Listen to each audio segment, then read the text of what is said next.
जय हिंद। मैं हूं करण दानवीर और आप देख रहे हैं मेरा यूट्यूब चैनल दानवीर सिंह। आप सभी को बहुत बहुत खुश आमदीद। बड़े दिनों के बाद मौका मिल रहा है आपके सामने आने का। दरअसल मैं कुछ थोड़ा बिजी भी हो गया था और मैं कुछ अ, आलस भी कर रहा था, इसीलिए मैंने काफ़ी दिनों से वीडियो नहीं बनाया। अब मैं इस समय, जैसा आप इस बैकग्राउंड से देख पा रहे होंगे, कि मैं एक होटल के कमरे में हूँ और मैं दरअसल एरो इंडिया को कवर करने आया हूँ। मेरी एक मैगजीन है इंडियन डिफेंस रिव्यू, ये ऑनलाइन भी है। आप चाहें तो इसको गूगल पे सर्च करके इसको सब्सक्राइब भी कर सकते हैं। बहुत ही शानदार मैगजीन है ये। और इसके अंदर हम लोग ब्रेकिंग न्यूज़ तो चलाते नहीं हैं, लेकिन स्ट्रेटजी और डिफेंस को लेकर बहुत गहराई से, बहुत टॉप क्लास जो इंडिया के एनालिस्ट हैं वो लेख लिखते हैं। अगर आप को दिलचस्पी है तो आप प्लीज़ इंडियन डिफेंस रिव्यू को सब्सक्राइब करें। अगर आपको शौक है तो आप मेरी इस बात का शुक्रिया मनाएंगे कि मैंने आपको ये जानकारी दी, क्योंकि वहाँ पर जो नॉलेज है वो एकदम टॉप क्लास और बहुत ही इंटरेस्टिंग आपको लगेगी। तो मैं उसी के बिहाफ से यहाँ पर आया हुआ हूँ और अगले 2-3 दिन मैं क्या एविएशन के अंदर टेक्नोलॉजी है, क्या मेक इन इंडिया में चल रहा है, क्या लेटेस्ट ट्रेंड्स हैं वर्ल्ड वाइड एविएशन को लेकर, मिलिट्री एविएशन को लेकर, इन सारी चीज़ों के ऊपर मैं बात करने वाला हूँ। साथ ही वहाँ पर कई लोगों से और मुलाकात होगी, जिनसे और विदेशियों से भी बातचीत होगी। उनका भी मैं आइडिया लूँगा साउथ एशिया के अंदर जो जियो पॉलिटिक्स चल रही है उसके बारे में। तो जो जो जानकारी जैसे मेरे को मिलेगी, जो जो इनपुट्स मेरे को मिलेंगे, मैं आप लोगों के साथ साझा करूँगा। मेरी दिलचस्पी ज़रूर इस बात पे रहेगी कि वेस्टर्न कंट्रीज़ के जो लोग हैं, जो जर्नलिस्ट हैं या जो वहाँ के जो लोग हैं, वो इंडिया को और इंडिया के आसपास के हालात को कैसे देख रहे हैं। चाइना के बारे में कॉमन परसेप्शन क्या है। हम जनरली परसेप्शन लेते हैं न्यूज़ से, हम परसेप्शन लेते हैं यूट्यूब वीडियो से, जो कि ऐसे जानकार लोग होते हैं जो हमें लगता है कि ये जानकार हैं। लेकिन इन सब के बावजूद एक कॉमन पर्सपेक्टिव होता है लोकल लेवल का। तो लोकल लेवल पर वेस्टर्नर्स क्या सोचते हैं, ये जानना बहुत दिलचस्प होगा, बोथ चाइना के हवाले से भी और पाकिस्तान के हवाले से भी। अब पाकिस्तान जिस सिचुएशन में जा रहा है, जिस सिचुएशन से वो गुजर रहा है, ये बहुत ही खौफनाक है। और हमने 2 दिन पहले हमने ननकाना साहब में देखा कि किस तरीके का जुनून, जहालत और पागलपन वहाँ पर बसती है। और अगर पाकिस्तान इकोनॉमिकली कमज़ोर होता है तो हमको ये समझ जाना चाहिए कि वहाँ पर पावर वैक्यूम को कौन लोग फिल करेंगे।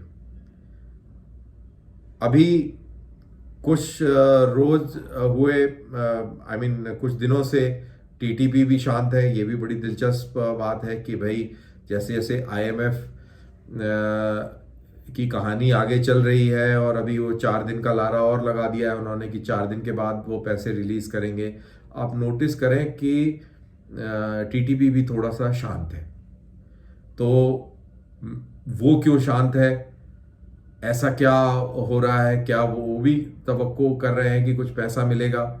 और ये पूरी जो टीटीपी का जो ड्रामा रचा गया था, क्या वो पैसे एक्सट्रैक्ट करने का एक ब्लैकमेल का तरीका था इस्टेब्लिशमेंट को? ये भी अभी आगे आने वाले टाइम में पता लगेगा। जैसा मैंने कहा कि ये जो ननकाना साहब में हुआ, इससे हमें एक पस मंजर मिलता है कि वहाँ पे किस तरीके की सोसाइटी है। और मैं यहाँ पर जब लोगों से बात करता हूँ तो मेरे को बड़ा एक दिलचस्प किसी ने एक हवाला दिया कि सर, इंडियन मुस्लिम की क्या सोच है, उसको समझने के लिए हमें पाकिस्तान को बहुत ध्यान से, बारीकी से देखना चाहिए, समझना चाहिए। वैसे मैं इस बात से पूरी तरह सहमत नहीं हूँ, क्योंकि इंडियन मुस्लिम एक अलग किस्म की एंटिटी है। वो इस तरीके से मेरे को नहीं लगता कि वो पाकिस्तान की मेंटालिटी के साथ पूरा मैच करती होगी। खैर, अलग अलग आदमी का अलग अलग व्यू है। मेरे को ऐसा लगता है कि शायद नहीं, क्योंकि मेरे बहुत सारे मुस्लिम दोस्त हैं और ऐसा कभी मुझे फील हुआ नहीं।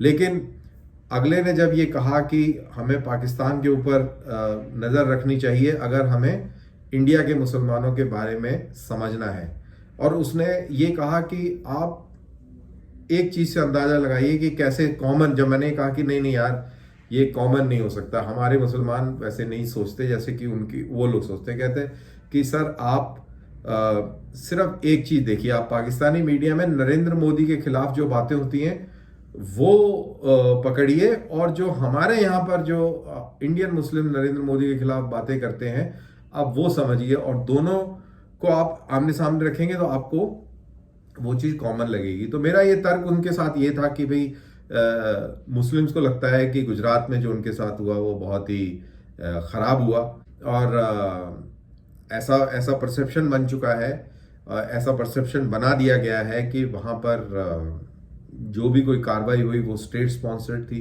अब किसकी बात माने किसकी ना माने, क्या सेंटिमेंट्स की बात मानी जाए या सुप्रीम कोर्ट और एसआईटी की बात मानी जाए। बहरहाल मैं तो सुप्रीम कोर्ट और एसआईटी की बात मानूंगा, सरकारी तंत्र की मानूंगा, जिसके हिसाब से ऐसा कुछ नहीं हुआ। लेकिन अब परसेप्शन है, क्या कर सकते हैं, क्या कह सकते हैं। तो ये परसेप्शन है, और तो ये परसेप्शन अपनी जगह है। तो मैंने मित्र को बोला, मैंने कहा लेकिन इसके अलावा बहुत सारी चीज़ें हैं जो कि हम इस नतीजे पर नहीं निकल सकते कि पाकिस्तान का जो मुसलमान जैसे सोचता है वैसे ही हिंदुस्तान का मुसलमान सोचता है।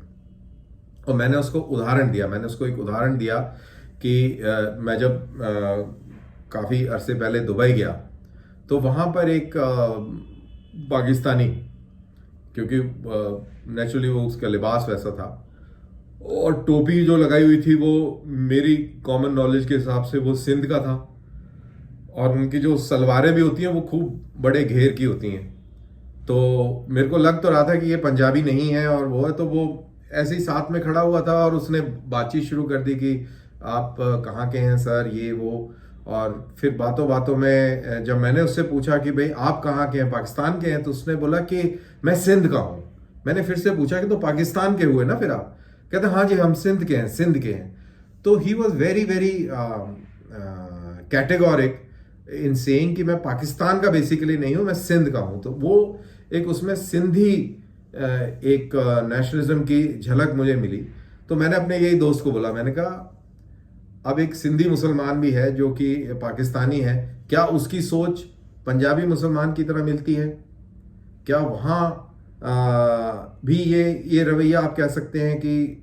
तो खैर ऐसे हमारा एक एकेडमिक डिस्कशन हुआ और फिर हम इस बात पे जरूर इस नतीजे पर पहुंचे कि हाँ ये बात सही है कि पूरा पाकिस्तान को एक तरीके से सोचना ये गलत होगा, क्योंकि बलूचिस्तान वाले लोग अलग तरीके से सोचते हैं, सिंध वाले लोग अलग तरीके से सोचते हैं, पठान बिल्कुल अलग किस्म से हैं, वो अलग तरीके से सोचते हैं, और पंजाबी बिल्कुल अलग किस्म से सोचते हैं। तो अल्टीमेटली हमें यही समझ में आया कि जो पाकिस्तानी जो पंजाबी है दरअसल वही असली पाकिस्तान है, बाकी सब लोग तो मजबूर हैं। इसका मतलब ये हुआ कि जब हम बात आईएमएफ की कर रहे हैं और जब जिस तरीके से सिचुएशन बन रही है, डेवलप हो रही है, और अगर सिचुएशन मज़ीद ख़राब होती है और टूटने फूटने का खेल शुरू होता है, तो आप समझ लीजिए कि जो पाकिस्तान बचेगा वो सिर्फ और सिर्फ पंजाब का बचेगा, बाकी ये लोग सब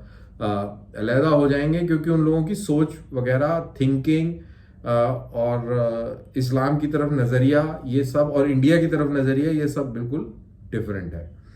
तो ये तो मैं अपने दोस्त के साथ जो मेरी गुफ्तगू हुई उसका मैंने हवाला दिया, और मैं अपने दोस्त के साथ खैर यहीं आ रहा था, ये रास्ते की बात है, ये जहाँ एरो इंडिया हो रहा है बेंगलोर में, तो यहाँ वहाँ पर ये डिस्कस हुआ, और इस डिस्कशन के बाद मुझे लगा कि मैं ये वीडियो करूँ, और काश मैं उसका नाम ले सकता और काश वो भी एग्री होता, तो हम अगल बगल बैठ के और इसको पूरे को डिस्कस करते। बड़ा इंटरेस्टिंग टॉपिक था, जिसमें अपने अपने तर्क हमने दिए।